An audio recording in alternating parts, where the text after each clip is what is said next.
السلام علیکم ورحمۃ اللہ وبرکاتہ۔ امید ہے کہ آپ حضرات بخیر و عافیت ہوں گے۔ ششماہی اول کی تعلیم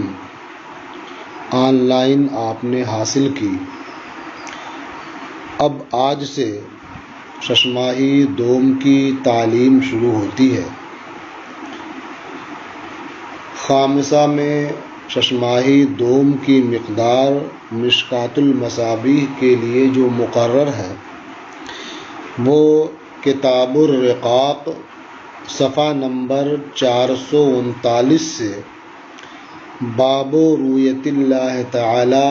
یعنی صفحہ نمبر 500 تک ہے۔ ابھی آپ کے سامنے مشکوٰۃ المصابیح کا صفحہ نمبر 439 ہے، اس میں ہے کتاب الرقاق یعنی رقاق کی کتاب۔ رقاق یہ رقیق کی جمع ہے، جیسے کرام یہ کریم کی جمع ہے، یا صغار صغیر کی جمع ہے، کبار کبیر کی جمع ہے۔ اسی طرح سے رقاق یہ رقیق کی جمع ہے۔ رقیق کا معنی ہوتا ہے نرم۔ یہاں رقاق سے مراد وہ کلمات ہیں جنہیں سن کر کے دل نرم پڑ جاتے ہیں، یا آدمی ان کلمات کا مطالعہ کرتا ہے، ان میں غور کرتا ہے تو اس کا دل نرم ہو جاتا ہے اور وہ دنیا داری چھوڑ کر کے آخرت کی طرف راغب اور مائل ہو جاتا ہے۔ دنیا سے متعلق ضروری چیزیں انجام دیتا ہے، دنیا میں منہمک نہیں ہوتا بلکہ بقدر ضرورت اس سے فائدہ اٹھاتے ہوئے آخرت کی جانب متوجہ ہو جاتا ہے۔ تو امید ہے کہ آپ حضرات بھی اس کتاب کو بغور سماعت فرمائیں گے اور دلوں کے نرم کر دینے والے ان کلمات کو سن کر کے اور پڑھ کر کے ہمارے اور آپ کے دل بھی نرم ہوں گے اور ہماری توجہ بھی اللہ رب العزت اور اس کے محبوب صلی اللہ تعالی علیہ وسلم کی طرف زیادہ ہوگی اور ہم بھی آخرت کی طرف راغب ہوں گے۔ الفصل الاول عن ابن عباس قال قال رسول اللہ صلی اللہ علیہ وسلم نعمتان مغبون فیہما کثیر من الناس الصحۃ والفراغ رواہ البخاری۔ حضرت عبداللہ ابن عباس رضی اللہ تعالی عنہما سے مروی ہے، انہوں نے فرمایا اللہ کے رسول صلی اللہ تعالی علیہ وسلم نے ارشاد فرمایا، دو نعمتیں ایسی ہیں جن میں بہت سے لوگ گھاٹے میں ہیں، بہت سے لوگ خسارے میں ہیں۔ مغبون یہ غبن سے ہے، غبن کا معنی ہوتا ہے نقصان، خسارہ۔ تو بہت سے لوگ ان دو نعمتوں کے بارے میں خسارے میں ہیں، گھاٹے میں ہیں۔ اب وہ دو نعمتیں کون سی ہیں؟ فرمایا الصحۃ والفراغ، صحت اور فرصت۔ تو ایک نعمت ہے صحت و تندرستی کہ اس کے بارے میں بھی بہت سے لوگ گھاٹے میں ہیں، نقصان میں ہیں، اور دوسری نعمت فرصت ہے۔ یہ بھی ایسی نعمت ہے جس کے بارے میں بہت سے لوگ گھاٹے میں ہیں، نقصان میں ہیں، یعنی ان دونوں نعمتوں کی قدر نہیں کرتے، اور جب یہ نعمتیں ضائع ہو جاتی ہیں یہ نعمتیں چلی جاتی ہیں تو پھر آدمی افسوس کرتا ہے۔ اس وقت افسوس کرنا بھی کچھ مفید نہیں ہوتا۔ مثلا اللہ رب العزت کی عبادت اور اس کی بندگی کے لیے صحت و تندرستی اہم چیز ہے۔ تو جب انسان صحت مند ہوتا ہے، تندرست ہوتا ہے، تو وہ یہ سوچتا رہتا ہے کہ ابھی نوافل کے لیے، تلاوت قرآن کریم کے لیے، دیگر نیک کاموں کے لیے زندگی پڑی ہے، ابھی بعد میں کریں گے۔ تو وہ جو جوانی کا وقت ہے، جو صحت و تندرستی کا وقت ہے، اس میں اللہ تعالیٰ کی عبادت و بندگی نہیں کرتا ہے، بلکہ اسے مؤخر کرتا رہتا ہے، یہاں تک کہ صحت و تندرستی کی نعمت یہ ختم ہو جاتی ہے، بڑھاپا آ جاتا ہے، بیماریاں گھیر لیتی ہیں، اب وہ چاہ کر کے بھی کما حقہ عبادت نہیں کر پاتا۔ اسی لیے کہا گیا ہے، کر جوانی میں عبادت کاہلی اچھی نہیں، جب بڑھاپا آ گیا تو بات کچھ بن پاتی نہیں۔ دوسری نعمت ہے فراغ، یعنی فرصت۔ آدمی کے پاس جب فرصت ہوتی ہے، وقت ہوتا ہے، تو وہ اللہ رب العزت کی عبادت و بندگی میں صرف کرنے کے بجائے دوسرے کام میں لگا ہوتا ہے، اور جب فرصت ختم ہو جاتی ہے، مصروفیات میں اضافہ ہو جاتا ہے، اب وہ اللہ تعالیٰ کی بندگی کرنا چاہتا ہے، جب بھی نہیں کر پاتا فرصت نہ ہونے کی وجہ سے۔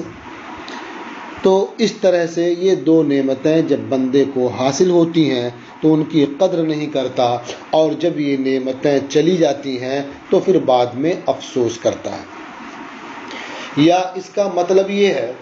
کہ کما حقہ اللہ رب العزت کی اطاعت و بندگی کے لیے یہ دونوں نعمتیں ضروری ہیں کہ بندہ صحت مند ہو، تندرست ہو، اور اس کے پاس فرصت بھی ہو، وقت بھی ہو۔ کبھی ایسا ہوتا ہے کہ بندہ صحت مند ہوتا ہے لیکن اس کے پاس فرصت نہیں ہوتی ہے دیگر کاموں کی وجہ سے۔ کبھی ایسا ہوتا ہے کہ بندے کے پاس فرصت ہوتی ہے لیکن وہ صحت مند نہیں ہوتا، تندرست نہیں ہوتا، اس لیے وہ عبادت و ریاضت کما حقہ نہیں کر سکتا۔ تو اب جسے اللہ تبارک و تعالیٰ نے یہ دونوں نعمتیں عطا فرمائی ہیں کہ وہ صحت مند بھی ہے اور اس کے پاس فرصت بھی ہے، تو اسے ضرور ان دونوں نعمتوں کی قدر کرنی چاہیے اور خوب اللہ رب العزت کی عبادت و ریاضت میں لگ جانا چاہیے، تاکہ جب بندہ بیمار ہو جائے تو اس وقت بھی اس کے نامہ اعمال میں اتنی ہی نیکیاں لکھی جاتی رہیں جو صحت و تندرستی کے زمانے میں وہ نیکیاں کرتا تھا۔ یہ بھی اللہ کا فضل و احسان ہے، اس کا انعام ہے کہ اگر بندہ صحت و تندرستی کے زمانے میں اللہ تعالیٰ کی خوب عبادت و ریاضت کرتا ہے، پھر بعد میں بیماری کی وجہ سے وہ اتنی زیادہ عبادتیں نہیں کر پاتا ہے، جب بھی اللہ رب العزت اسے اتنی ہی عبادتوں کا اجر و ثواب عطا فرماتا ہے جتنی عبادتیں وہ بیماری سے پہلے صحت و تندرستی کی حالت میں کیا کرتا تھا۔ اسی طرح سے آدمی فرصت کے زمانے میں اللہ تعالیٰ کی جتنی عبادتیں کرتا ہے، جب کبھی مصروفیت کی وجہ سے، سفر کی وجہ سے، مشکلات کی وجہ سے وہ اتنی عبادتیں نہیں کر پاتا، جب بھی اللہ رب العزت اسے اتنی ہی عبادتوں کا اجر و ثواب عطا فرماتا ہے جتنی عبادتیں بندہ فرصت کے زمانے میں کیا کرتا تھا۔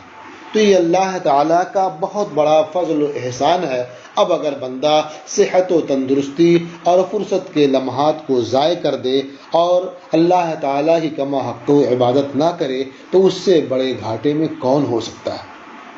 اسی لیے نبی کریم صلی اللہ تعالیٰ علیہ وسلم نے ارشاد فرمایا، نعمتان مغبون فیہما کثیر من الناس، دو نعمتیں ایسی ہیں جن میں بہت سے لوگ گھاٹے میں ہیں، یعنی بہت سے لوگ ان دو نعمتوں کی قدر نہیں کر پاتے۔ اب وہ دو نعمتیں کون ہیں؟ الصحت والفراغ، یعنی ایک نعمت صحت و تندرستی ہے اور دوسری نعمت یہ فرصت ہے۔ رواہ البخاری اس حدیث کی روایت امام بخاری رحمۃ اللہ تعالی علیہ نے کی ہے۔ یہ حدیث طلباء کے لیے بھی درس عبرت ہے، عبادت و ریاضت کے لحاظ سے بھی اور ان کی اپنی تعلیم کے لحاظ سے بھی۔ آپ سب بخوبی واقف ہیں کہ جب مدرسہ کھلتا ہے، آپ ادارے میں آتے ہیں تو اس وقت آپ کے پاس کچھ فرصت ہوتی ہے، کبھی بعض گھنٹیاں خالی ہوتی ہیں، اساتذہ نہیں ہوتے ہیں، تو آپ کے پاس فرصت ہوتی ہے۔ آپ اگر چاہیں تو اس فرصت کے اوقات میں دوسری کتابوں کا مطالعہ کر سکتے ہیں، دوسرے مضامین آپ یاد کر سکتے ہیں، لیکن بہت سے لوگ ادھر توجہ نہیں دیتے ہیں اور فرصت کا وہ وقت کھیلنے کودنے میں اور اپنے احباب سے بات کرنے میں ضائع کر دیتے ہیں۔ پھر جب امتحان قریب آتا ہے تو انہیں پچھتاوا ہوتا ہے اور اب وہ شب و روز جاگ کر کے محنت کر کے تیاری کرتے ہیں اور اس میں ان کی صحت وغیرہ بھی متاثر ہوتی ہے۔ تو اس لحاظ سے وہ طلباء بھی اپنی صحت و تندرستی اور فرصت کے لمحات کی قدر نہ کرنے کی وجہ سے وہ گھاٹے میں پڑ جاتے ہیں۔ وعن المستورد بن شداد قال، اور مستورد ابن شداد سے مروی ہے، انہوں نے فرمایا، سمعت رسول اللہ صلی اللہ علیہ وسلم یقول، میں نے اللہ کے رسول صلی اللہ تعالی علیہ وسلم کو ارشاد فرماتے ہوئے سنا، واللہ ما الدنیا فی الآخرہ الا مثل ما یجعل احدکم اصبعہ فی الیم فلینظر بما یرجع۔ اللہ کے رسول صلی اللہ تعالی علیہ وسلم کو ارشاد فرماتے ہوئے سنا کہ حضور نے فرمایا، واللہ بخدا دنیا آخرت کے مقابلے میں نہیں ہے مگر اس کے مثل جو تم میں سے کوئی اپنی انگلی سمندر میں ڈالے پھر وہ دیکھے کہ وہ انگلی کتنا پانی لے کر لوٹتی ہے۔ یہ حدیث میں ہے فَلْيَنْظُرْ بِمَا يَرْجِعُ، اور بعض نسخوں میں ہے ترجع۔ تو اس کی وجہ یہ ہے کہ اصبع جس کا معنی ہوتا انگلی، اسے مذکر اور مؤنث دونوں استعمال کیا جاتا ہے، دونوں طرح سے یہ وارد ہے، تو اس لیے جن نسخوں میں ترجع ہے گویا اصبع کو مؤنث مانا گیا ہے، اور جن نسخوں میں جیسے یہی آپ کے سامنے ہے یرجع مذکر کے صیغے کے ساتھ ہے تو اصبع کو مذکر مانا گیا ہے۔ تو اس حدیث سے یہ معلوم ہوتا ہے کہ دنیا جس کے لیے ہم اور آپ پریشان رہتے ہیں، جس کے حاصل کرنے کے لیے ہم بے پناہ کوششیں کرتے ہیں، اور بہت سے لوگ چوری کرتے ہیں، جھوٹ بولتے ہیں، بے ایمانی کرتے ہیں، تو اس دنیا کا حال کیا ہے، وہ ہے کتنی؟ تو اس کے بارے میں نبی کریم صلی اللہ تعالی علیہ وسلم نے تاکید کے ساتھ ارشاد فرمایا، واللہ ما الدنیا فی الآخرہ الا مثل ما یجعل احدکم اصبعہ فی الیم، بخدا دنیا آخرت کے مقابلے میں نہیں ہے مگر اسی کے مثل جو تم میں سے کوئی اپنی انگلی سمندر میں ڈالے، فَلْيَنْظُرْ تو وہ غور کرے دیکھے، بما یرجع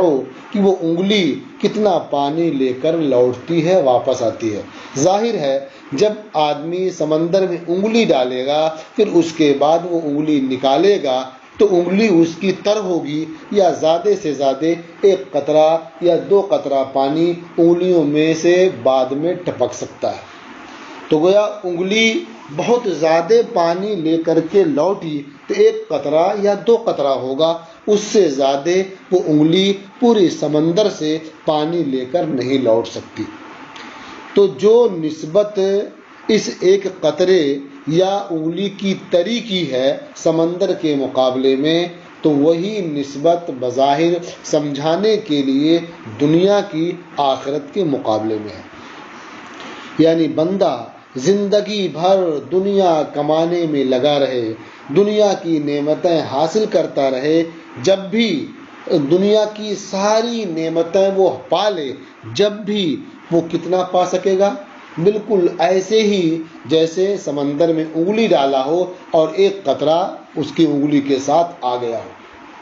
تو جس طرح سے ایک قطرہ سمندر کے مقابلے میں کوئی حیثیت نہیں رکھتا ہے، تو اسی طرح سے پوری دنیا آخرت کے مقابلے میں کوئی حیثیت نہیں رکھتی ہے۔ یہاں تفہیم کے لیے جو چیز بیان کی گئی ہے، سمندر میں انگلی ڈالنا، یہاں تو کم از کم اتنا ہے کہ ایک قطرہ پانی انگلی کے ساتھ آ سکتا ہے، اور ایک قطرے کی نسبت سمندر کے ساتھ کچھ ہے، کیونکہ سمندر بھی محدود ہے اور یہ ایک قطرہ بھی محدود ہے، تو ایک نسبت ہے، برخلاف دنیا اور آخرت کی نعمتوں کے کہ آخرت کی نعمتوں کے مقابلے میں دنیا کی نعمتوں کی کوئی حیثیت نہیں، یعنی اتنی بھی حیثیت نہیں ہے جتنی حیثیت ایک قطرے کی سمندر کے مقابلے میں ہوتی ہے۔ تو اب دانش مند وہی ہیں جو اس معمولی چیز کی تحصیل کے لیے اپنی آخرت کو برباد نہیں کرتے، جو اپنے وقت کو کام میں لاتے ہیں، اللہ تعالیٰ کی عبادت و ریاضت کرتے ہیں، اور شریعت نے جن چیزوں کا حکم دیا ہے ان کی بجاوری کرتے ہیں تاکہ آخرت کی نعمتیں انہیں حاصل ہوں۔ کیونکہ صاف ارشاد فرمایا گیا، الدنیا مزرعۃ الآخرہ، دنیا آخرت کی کھیتی ہے، تو وہ دنیا کو حاصل نہیں کرتے بلکہ دنیا میں رہ کر کے وہ آخرت کے لیے انتظام کرتے ہیں۔ تو نبی کریم صلی اللہ تعالی علیہ وسلم نے ارشاد فرمایا، بخدا دنیا آخرت کے مقابلے میں نہیں ہے مگر اسی کے مثل جو تم میں سے کوئی اپنی انگلی سمندر میں ڈالے، پھر وہ دیکھے کہ انگلی کتنا پانی لے کر واپس لوٹتی ہے۔ رواہ مسلم، اس حدیث کی روایت امام مسلم نے کی ہے۔ اس حدیث سے آپ دنیا کو سمجھ سکتے ہیں کہ دنیا کی حقیقت کیا ہے، جس کے لیے انسان آپس میں خوریزیاں کرتے ہیں، لڑائی جھگڑے کرتے ہیں، اور چوری، بے ایمانی، ڈاکہ زنی وغیرہ کا ارتکاب کرتے ہیں۔ اور اس سے بھی ایک زیادہ محسوس مثال نبی کریم صلی اللہ تعالی علیہ وسلم نے پیش فرمائی، جو اگلی حدیث میں ہے، وعن جابر ان رسول اللہ صلی اللہ علیہ وسلم مر بجدی اسک میت۔ حضرت جابر رضی اللہ تعالی عنہ سے مروی ہے کہ اللہ کے رسول صلی اللہ تعالی علیہ وسلم کا گزر ہوا ایک مردار کان کٹے ہوئے بھیڑ کے بچے کے پاس سے۔ جدین کہتے ہیں بھیڑ کے چھوٹے بچے کو۔ اسک کا مطلب ہوتا ہے وہ بچہ جس کا کان چھوٹا ہو، یا سرے سے کان ہی نہ ہو، یا کان ہو لیکن وہ کٹ گئے ہوں، ان سب کو اسک کہا جاتا ہے۔ یعنی چھوٹے کان ہوں، یا کان ہی سرے سے نہ ہو، یا کان ہو لیکن کٹ گئے ہوں، اسے اسک کہتے ہیں۔ گویا ایک طرح سے یہ اس بچے میں عیب ہوا، اور میت جو مر گیا، تو کان کٹے مرے بھیڑ کے بچے کے پاس سے نبی کریم صلی اللہ تعالی علیہ وسلم کا گزر ہوا، تو آپ نے ارشاد فرمایا، ایکم یحب ان ھذا لہ بدرہم۔ یعنی آپ نے صحابہ کو مخاطب کیا اور ارشاد فرمایا، تم میں سے کون یہ پسند کرتا ہے کہ یہ مرا ہوا کان کٹا بچہ، بھیڑ کا بچہ لے لے ایک درہم کے بدلے۔ انا ھذا لہو بدرہم، یعنی کون اس بات کو پسند کرتا ہے کہ یہ مرا ہوا بھیڑ کا بچہ اسے مل جائے ایک درہم کے بدلے۔ ایک درہم کے بدلے یہ بچہ کون لینا چاہتا ہے؟ فقالوا ما نحب انہ لنا بشیء، تو صحابہ نے عرض کیا کہ ہم اس بات کو پسند نہیں کرتے کہ وہ ہمارے لیے کسی معمولی شے کے بدلے ہو جائے، یعنی کسی معمولی چیز کے بدلے بھی ہم اسے لینا پسند نہیں کرتے۔ 1 درہم کی بات تو بہت بڑی ہے، یعنی اس کان کٹے ہوئے مرے ہوئے بھیڑ کے بچے کو ہم کسی معمولی چیز کے بدلے بھی خریدنا نہیں چاہتے ہیں، تو پھر 1 درہم کے بدلے کیوں کر خریدیں گے؟ یعنی اس بچے کی کوئی حیثیت نہیں ہے، کوئی قیمت نہیں ہے، یہ کسی کام کا نہیں ہے، اس لیے ہمیں فری میں بھی ملے تو ہم لینے والے نہیں۔ قال، یہ جواب سن کر کے حضور نبی کریم صلی اللہ تعالی علیہ وسلم نے ارشاد فرمایا، فواللہ للدنیا اہون علی اللہ من ھذا علیکم، بخدا یقیناً دنیا اللہ کی بارگاہ میں اس سے زیادہ حقیر و ذلیل ہے جتنی حقیر و ذلیل یہ چیز تم پر ہے۔ یعنی یہ بچہ، یہ مردار جتنا حقیر و ذلیل تمہاری نظر میں ہے، اس سے کہیں زیادہ دنیا اللہ تعالیٰ کی بارگاہ میں حقیر و ذلیل ہے۔ اس سے سمجھ میں آتا ہے کہ رب کریم کی بارگاہ میں پوری دنیا کی قدر و قیمت یہ اس بھیڑ کے مرے ہوئے بچے کے برابر بھی نہیں ہے، اس سے بھی کمتر ہے، ذلیل ہے اور حقیر ہے۔ اور ہم غافل انسان اسی دنیا کو حاصل کرنے کے لیے اپنے ایمان تک کا سودا کر لیتے ہیں، تو ہم کتنے گھاٹے اور کتنے نقصان میں پڑتے ہیں۔ تو یہ دنیا کی حقیقت سمجھنے کے لیے بہت محسوس اور واضح مثال ہے۔ تو اللہ کے رسول صلی اللہ علیہ وسلم نے ارشاد فرمایا، فواللہ للدنیا اہون علی اللہ من ھذا علیکم، بخدا یقیناً دنیا اللہ کی بارگاہ میں اس چیز سے زیادہ ذلیل و حقیر ہے جتنی یہ تم پر ذلیل و حقیر ہے۔ رواہ مسلم، اسے امام مسلم نے روایت کیا ہے۔ وعن ابی ہریرہ قال قال رسول اللہ صلی اللہ علیہ وسلم، الدنیا سجن المؤمن وجنت الکافر۔ حضرت ابو ہریرہ رضی اللہ تعالی عنہ سے مروی ہے، انہوں نے فرمایا، اللہ کے رسول صلی اللہ تعالی علیہ وسلم نے ارشاد فرمایا، دنیا مومن کا قید خانہ ہے اور کافر کی جنت ہے، یا دنیا مومن کے لیے قید خانہ ہے، جیل ہے، اور کافر کے لیے جنت ہے۔ دنیا مومن کے لیے قید خانہ اس لیے ہے کہ دنیا میں مومن کو مصیبتیں، آزمائشیں، تکلیفیں اور مشقتیں پہنچتی رہتی ہیں، لاحق ہوتی رہتی ہیں۔ اس لیے دنیا مومن کے لیے قید خانہ ہے۔ مومن آخرت میں مشقتوں، مصیبتوں، آزمائشوں سے محفوظ رہے گا، اس لیے اس کے مقابلے میں یہ قید خانہ ہے۔ اور کافر کے لیے جنت ہے، اس لیے کہ کافر دنیا میں نعمتوں سے لطف اندوز ہوتا ہے، اپنی شہوات، لذات، خواہشات کی تکمیل سے فائدہ اٹھاتا ہے، اس لیے اس کے حق میں یہ جنت ہے۔ یہاں ایک سوال یہ ہوتا ہے کہ کبھی کبھی تو اس کے خلاف بھی نظر آتا ہے کہ مومن دنیا میں مالدار ہوتا ہے، بہت سے مومن دنیا میں مالدار ہوتے ہیں، رب کی عطا کردہ نعمتوں سے فائدہ اٹھاتے ہیں، خواہشات اور لذات سے بھی وہ شاد کام ہوتے ہیں، اور بہت سے کافر ایسے ہیں جو مشقتوں، مصیبتوں اور آزمائشوں میں مبتلا ہوتے ہیں۔ تو اس طرح سے ان کے حق میں معاملہ الگ ہونا چاہیے، یعنی جو خوشحال مومنین ہیں ان کے لیے دنیا کو جنت کہنا چاہیے، اور جو پریشان حال کافر ہیں ان کے لیے دنیا کو قید خانہ کہنا چاہیے۔ اس کا جواب یہ ہے کہ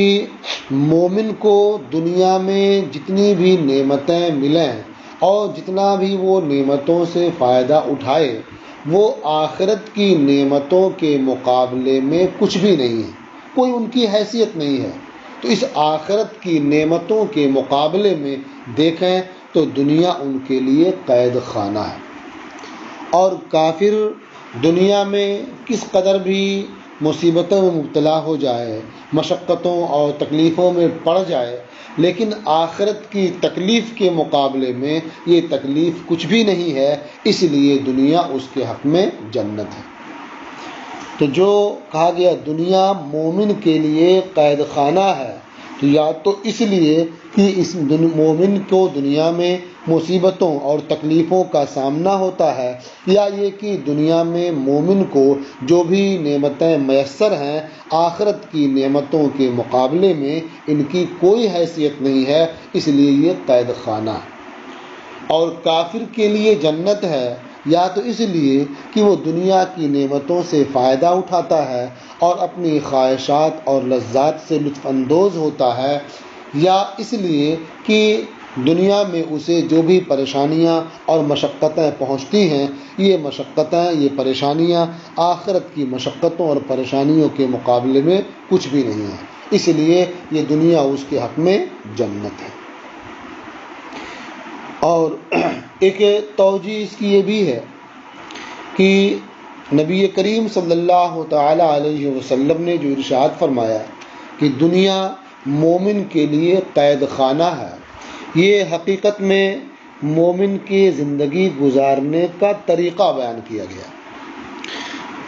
جیسے آدمی کسی قید خانے میں ہو تو قید خانے کے اصول اور ضابطے ہوتے ہیں، اس کے اندر رہنے والا اپنی مرضی سے سوتا جاگتا نہیں ہے، اپنی مرضی سے جہاں چاہے آتا جاتا نہیں ہے، بلکہ اس کے سامنے قید خانے کے اصول اور ضابطے ہیں، اسی کے مطابق اسے سونا اور جاگنا پڑتا ہے، اسی کے مطابق اسے کام کرنا پڑتا ہے، اور جہاں تک آنے جانے کی اجازت اصول اور ضابطے میں ہوتی ہے وہیں تک وہ آ جا سکتا ہے۔ اپنی مرضی سے نہ کسی سے مل سکتا ہے، نہ کوئی چیز کھا سکتا ہے، اور نہ کہیں جا سکتا ہے، اور نہ اپنی مرضی سے اپنی خواہشیں پوری کر سکتا ہے۔ بالکل اسی طرح سے یہ دنیا مومن کے لیے قید خانہ ہے، یعنی مومن کے لیے شریعت کی حدود ہیں، اس کی پابندیاں ہیں۔ مومن شریعت کی پابندیوں سے ہٹ کر کے، شریعت کے اصول اور ضوابط سے ہٹ کر کے نہ سو سکتا ہے، نہ جاگ سکتا ہے، نہ جہاں چاہے جا سکتا ہے، نہ ہی اپنی مرضی کے مطابق اپنی خواہشوں کی تکمیل کر سکتا ہے، بلکہ اس کے سامنے شریعت کے اصول اور ضابطے ہیں۔ اس کا سارا کام جو ہوتا ہے وہ اصول اور ضابطے کی روشنی میں ہوتا ہے، وہ اللہ کو راضی کرنے کے لیے ہوتا ہے، وہ صرف اپنی مرضی سے نہیں کرتا، اپنی خواہش کی تکمیل کے لیے نہیں کرتا۔ تو اس سے معلوم ہوا کہ دنیا کو جو مومن کے لیے قید خانہ کہا گیا ہے وہ اسی اعتبار سے کہ مومن دنیا میں زندگی گزارنے میں آزاد نہیں ہے بلکہ شریعت کا پابند ہے، جس طرح سے قید خانے میں رہنے والا قید خانے کے اصول اور ضابطے کا پابند ہوتا ہے،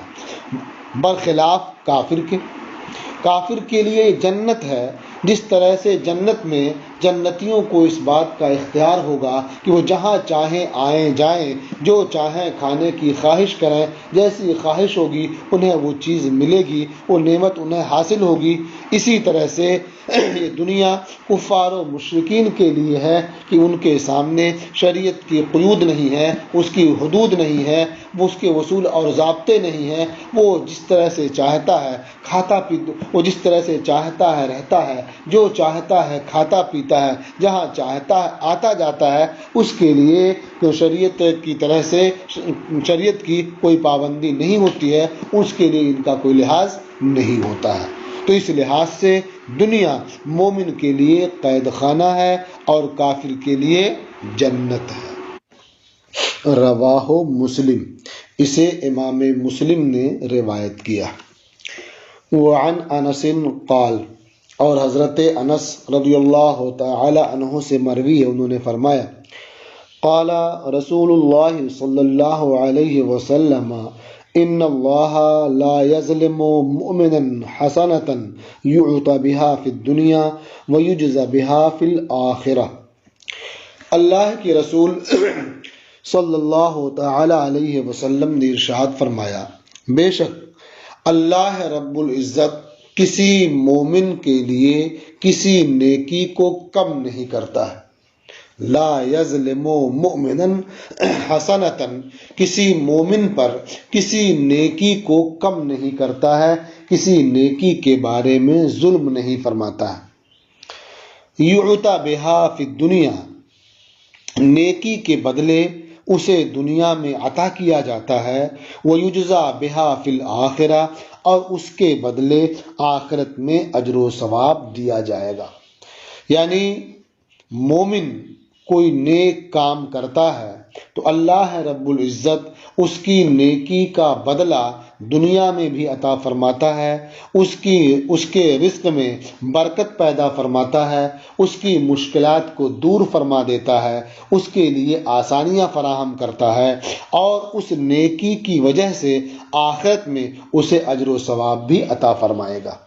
تو اللہ رب العزت کسی مومن کی کسی نیکی کو کم نہیں کرتا ہے، یعنی دنیا میں اس کی وجہ سے اسے عطا فرماتا ہے، اس کی رزق میں کشادگی فرماتا ہے، اور طرح طرح کی چیزوں سے نوازتا ہے، اور آخرت میں اس کا اجر و ثواب عطا فرمائے گا، اس کا بدلہ دے گا۔ یا یہ بھی کہہ سکتے ہیں کہ اللہ تبارک و تعالی کسی مومن کے لیے کسی ایسی نیکی کو کم نہیں کرتا ہے جس کے بدلے دنیا میں جس کا بدلہ اسے دنیا میں عطا فرماتا ہے۔ یعنی مومن نے کوئی نیک کام کیا اور اللہ رب العزت نے دنیا میں اس کا بدلہ عطا فرما دیا، تو یہ بدلہ عطا فرمانے کی وجہ سے اب اس کی وہ نیکی ختم نہیں ہو جاتی ہے، بلکہ اللہ تبارک و تعالی آخرت میں بھی اسے اس نیکی کی جزا دے گا، اس کا بدلہ عطا فرمائے گا۔ وَأَمَّا الْكَافِرُ،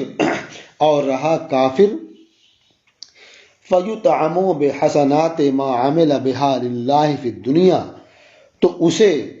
ان نیکیوں کے بدلے کھلا دیا جاتا ہے جو نیکیاں اس نے اللہ کی رضا کے لیے دنیا میں کی ہوتی ہیں۔ یعنی کافر بھی کوئی نیک عمل کرتا ہے، کوئی نیک کام کرتا ہے، تو اللہ رب العزت اس نیک کام کا بدلہ دنیا ہی میں عطا فرما دیتا ہے۔ اب جب وہ آخرت میں پہنچے گا تو اس کے پاس کوئی نیک کام نہیں ہوگا اور اسے وہاں کوئی بدلہ نہیں دیا جائے گا۔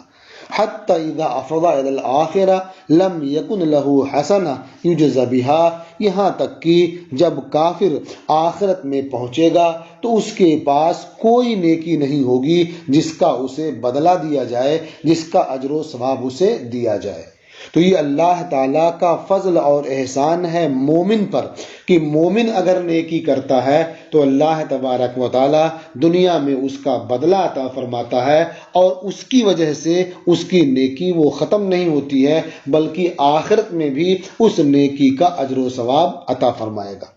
برخلاف کافر کے، کافر دنیا میں اللہ کی رضا کے لیے کوئی نیک کام کرتا ہے تو اس کا بدلہ اسے دنیا ہی میں دے دیا جاتا ہے، اسے رزق عطا کر دیا جاتا ہے، اس میں کشادگی کر دی جاتی ہے، اور اس طرح سے اس کو نیکی کا بدلہ مل جاتا ہے، آخرت کے لیے وہ نیکی محفوظ نہیں رہتی ہے۔ اب جب وہ آخرت میں جائے گا تو اس کے دامن میں کوئی نیکی نہیں ہوگی کہ اسے وہاں اجر و ثواب دیا جائے۔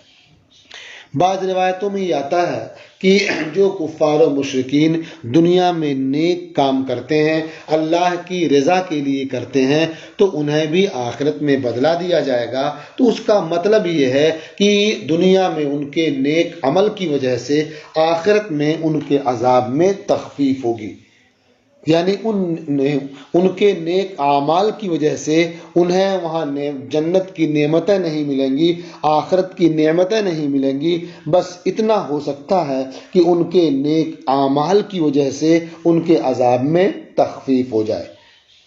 اور مومن کے لیے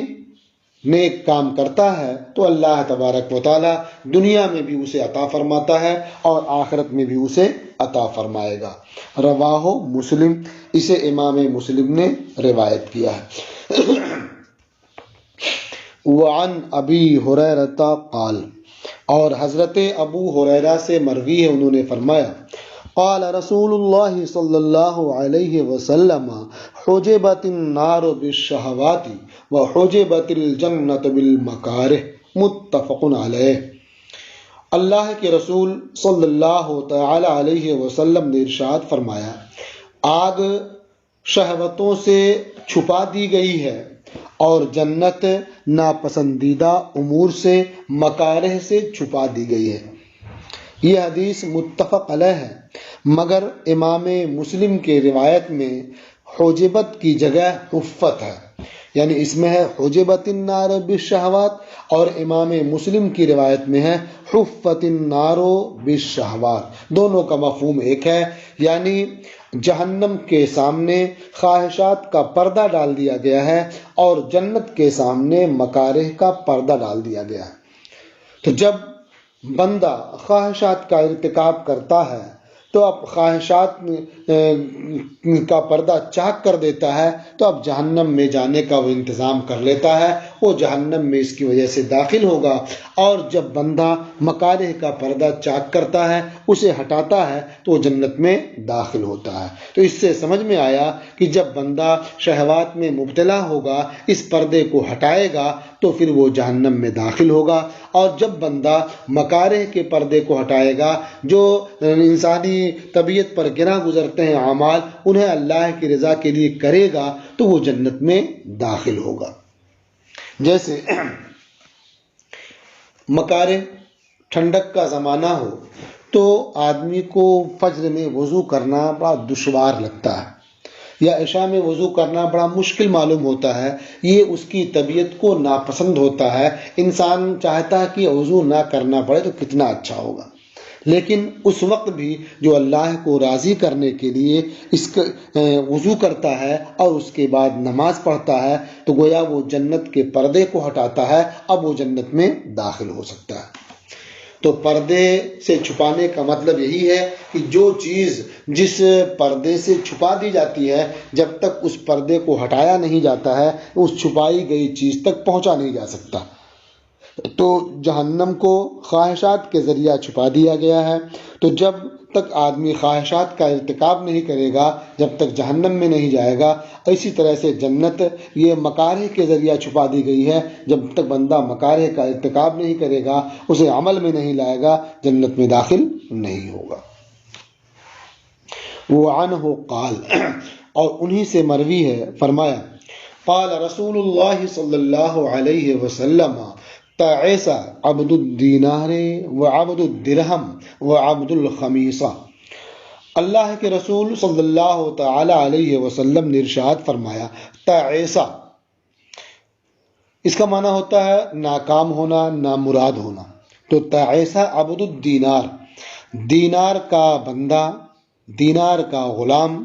اور درہم کا غلام، اور خمیصہ کا غلام۔ خمیصہ کہتے ہیں اعلیٰ قسم کے کپڑے کو، یعنی کاٹن کا کپڑا ہو یا منقش اونی کپڑا ہو، اسے کہتے ہیں خمیصہ۔ تو اس کو اختصار کے ساتھ اعلیٰ قسم کا کپڑا بھی کہہ سکتے ہیں۔ اور اعلیٰ قسم کے کپڑے کا غلام یہ خائب و خاسر ہو۔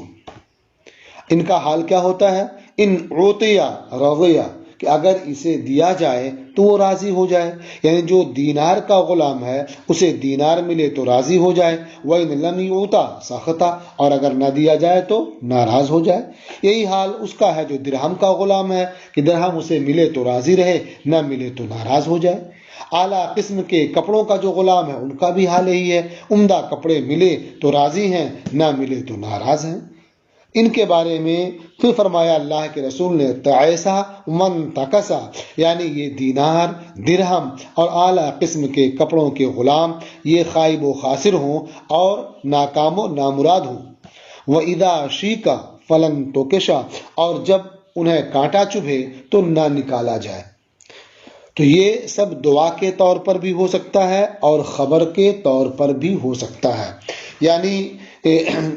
یہ خبر دینا بھی ہو کہ جو دینار اور درہم اور اعلیٰ قسم کے کپڑوں کا غلام ہے وہ خائب و خاسر ہوتا ہے، کیونکہ اس کا عمل یہ اللہ کی رضا کے لیے نہیں ہوتا ہے بلکہ اعلیٰ قسم کے کپڑے پہنتا ہے تکبر اور گھمنڈ کی وجہ سے، اور دینار و درہم کو حاصل کرنے کے لیے وہ کسی بھی حد تک چلا جاتا ہے، کیونکہ وہ اس کا غلام ہوتا ہے، اس کے تابع ہوتا ہے، اس کے سامنے صرف اور صرف درہم و دینار کی تحصیل ہے، اس کا حاصل کرنا ہے جیسے بھی آئے، اس لیے وہ ناکام و نامراد ہے۔ اور اس کا حال کیا ہوتا ہے؟ وَإِذَا شِيكَ فَلَن تُوكِشَ، جب اسے کانٹا چبھ جاتا ہے، چبھ جائے تو اسے نکالا نہ جائے، یعنی اس کا کوئی معمولی مددگار بھی نہ ہو۔ اگر دعا کے طور پر ہے اور خبر کے طور پر ہے تو معنی یہ ہے کہ اس کا کوئی معمولی مددگار بھی نہیں ہوتا ہے۔ کسی شخص کے پاؤں میں یا ہاتھ میں کانٹا چبھ جائے تو اس کے نکال دینے میں کچھ خرچ نہیں آتا ہے، بس تھوڑی سی توجہ دینی ہوتی ہے اور نکال دیتا ہے آدمی۔ لیکن اس شخص کا حال یہ ہوتا ہے کہ اس کے پاؤں یا اس کے ہاتھ سے کوئی کانٹا نکالنے والا بھی نہیں ملتا ہے، یعنی اس کا کوئی مددگار نہیں رہتا ہے۔ تو یہ بھی خبر کے طور پر بھی ہو سکتا ہے اور دعا کے طور پر بھی۔ طوبى لعبد آخذ بعنان فرسه فی سبیل اللہ، تو جو اوپر جن کا ذکر ہوا ان کے لیے بربادی ہے، ہلاکت ہے، وہ خائب و خاسر ہیں۔ اور طوبہ ہے یعنی شجر طوبہ ہے یا جنت ہے یا اللہ کی رحمت ہے اس بندے کے لیے، لعبد آخذ بعنان فرسه، اس بندے کے لیے جو اللہ کی راہ میں اپنے گھوڑے کی لگام پکڑے ہوئے ہے، اشعث رأسہ، اس کا سر غبار آلود ہے، مغبر، اس کا سر پراگندہ ہے، مغبرۃ قدماہ، اس کے دونوں پاؤں غبار آلود ہیں۔ ان کانا فی الحراست، کانا فی الحراست، اگر وہ شخص پہرے داری میں ہو تو پہرے داری میں رہتا ہے، وَإِن کانا فی الساقۃ، اور اگر وہ فوج کے پچھلے دستے میں ہو، کانا فی الساقۃ، وہ پچھلے دستے میں ہوتا ہے۔ ان استاذن، اور اس کا ظاہری حال کیا ہوتا ہے؟ ان استاذن، اگر وہ اجازت مانگے کسی کے پاس جانے کی، لم یؤذن لہ، تو اسے اجازت نہ دی جائے، وَإِن شفع لم یشفع، اور اگر وہ کسی کے حق میں سفارش کرے تو اس کی سفارش قبول نہ کی جائے۔ رواہ البخاری، اسے امام بخاری نے روایت کیا ہے۔ یعنی اس بندے کے لیے مبارکبادی ہے، اس بندے کے لیے اللہ کی رحمت ہے یا جنت ہے یا اللہ کی رضا اور خوشنودی ہے جو اللہ کی راہ میں اپنے گھوڑے کی لگام پکڑے ہوئے ہے، یعنی وہ کلمہ اسلام کی سربلندی کے لیے جہاد میں جاتا ہے۔ حالت یہ ہوتی ہے کہ اس کا سر پراگندہ ہوتا ہے، اس کے پاؤں خاک آلود ہوتے ہیں، غبار آلود ہوتے ہیں، اور اس کے اندر کوئی گھمنڈ نہیں ہوتا، کوئی دکھاوا نہیں ہوتا، وہ اپنے حاکم کے اطاعت و فرما برداری کرتا ہے۔ اگر اسے پہرا دینے والے دستے میں رکھ دیا جاتا ہے تو اسی کام کو بحسن و خوبی انجام دیتا ہے، وہ پہرا دینے والے دستے میں ہوتا ہے، حراست میں ہوتا ہے۔ اور اگر وہ ساقہ میں رکھ دیا جائے، یعنی جو دستہ فوج کے پیچھے پیچھے ہوتا ہے، اگر اس میں رکھ دیا جائے تو وہ شوق سے اسی میں رہتا ہے اور اپنے کام کو انجام دیتا ہے۔ یعنی اسے اس بات کی کوئی پرواہ نہیں ہوتی ہے کہ اسے دین کی خدمت کرنے کے لیے آگے رکھا جاتا ہے یا بیچ میں رکھا جاتا ہے یا پیچھے رکھا جاتا ہے، اس کا مقصد تو دین کی خدمت ہے، جہاں سے بھی خدمت اس سے لی جائے وہ خوشی خوشی انجام دیتا ہے۔ اور ظاہری حال کیا ہوتا ہے کہ اگر وہ بڑے لوگوں کے پاس جو بظاہر بڑے معلوم ہوتے ہیں ان کے پاس جانے کی اجازت مانگے تو کوئی انہیں اجازت نہیں دیتا ہے، اگر وہ کسی کے حق میں سفارش کریں، کسی کی غلطی کی معافی کے لیے بات کریں تو کوئی ان کی سفارش قبول نہیں کرتا ہے۔ تو بظاہر ایسے خستہ حال لوگ رب کریم کی بارگاہ میں مقبول ہوتے ہیں اور اللہ کے یہاں ان کا مرتبہ بہت بلند ہوتا ہے۔ رواہ البخاری، اسے امام بخاری نے روایت کیا ہے۔ آج کا آپ کا سبق یہی موقوف ہوتا ہے، اب انشاءاللہ آگے کل سماعت فرمائیں گے۔ السلام علیکم ورحمۃ اللہ تعالی وبرکاتہ۔